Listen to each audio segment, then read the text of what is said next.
I've got a lot of Bloomington Gold memories, but of course, last year I was inducted into the Great Hall, and that's a memory I'll always remember and something I'll always cherish. Aside from that, we've been fortunate to have a couple of cars included in the Great Hall, inducted, and in fact, this year we have two more being inducted out of Mr. Hendrick's collection. So those are all once-in-a-lifetime kinds of things that you can't help but remember. 63 split window. Yeah, to me, that's always been the signature Corvette. Even today, if you look at the new C7s, thankfully brought back the name Stingray and brought it back on the appropriate car with the C7. There's such a link back to the mid-year cars starting in '63 that every time I look at a 67 and just spend time, a C7, excuse me, every time I look at a C7, I reminisce about 67s, 66, 5, 4s, 3s.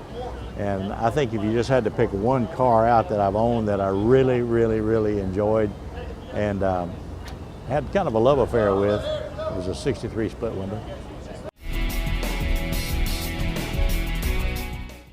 First recollection of a Corvette was Waco Chevrolet in the fall of 1953. Had two 1953 Chevrolets, Corvettes. Obviously they're all white and red, red interior. And he had one on the showroom floor and had one upstairs in a inventory area, storage area.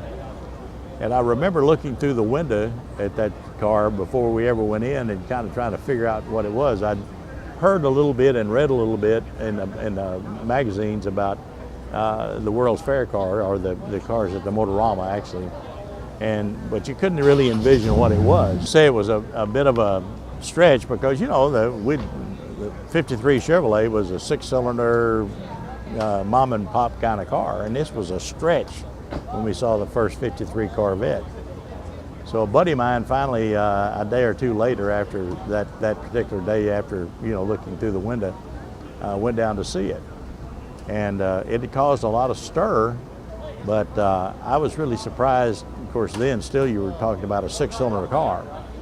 And I was really surprised at the way that when I started reading more about it after I saw it, it was meant to compete with some of the European sports cars. And of course, that was it. That was where it all started. And I started following and watching. And of course, then when Duntov came along, and 55, 56 was just, when everything really changed with a V8 engine, and he made the car into what it should have been from the start.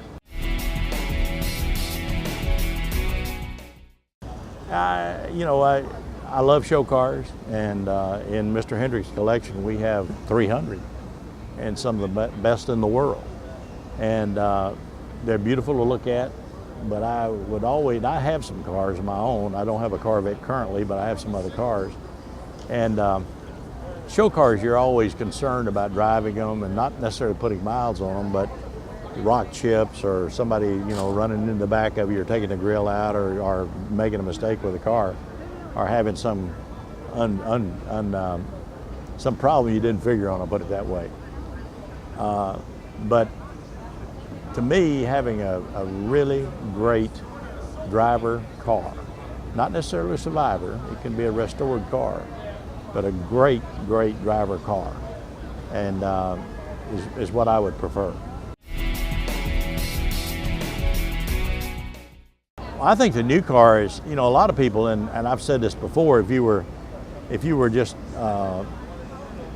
not necessarily a student of the auto industry, a lot of people would call it revolutionary.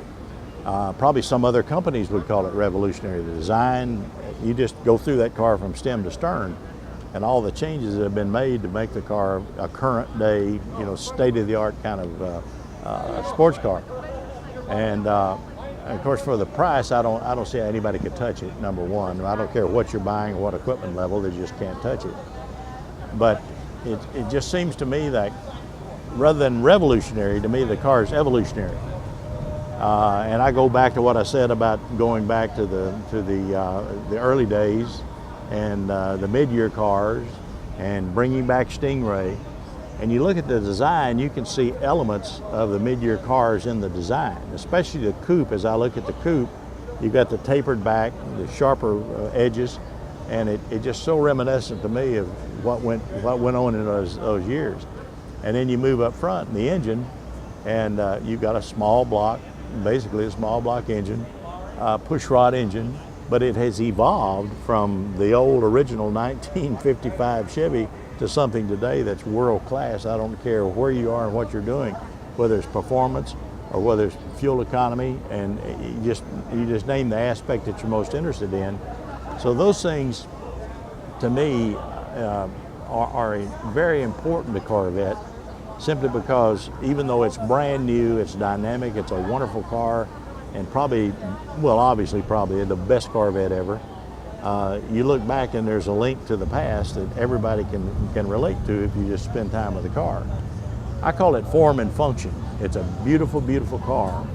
But when you study the car was engineered. Even the airflow under the hood, airflow was out from under the front fenders, was designed in such a way to take the air pressure out from under the hood, reduces lift, under the fenders, reduce drag, picks up air under the rear fenders, takes it out 2 vents in the rear to cool the differential rear end.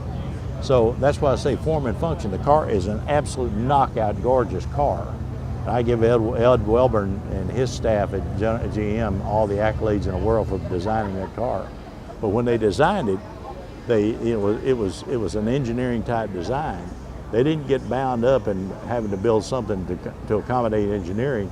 They designed it in such a way that the engineering function could be fulfilled.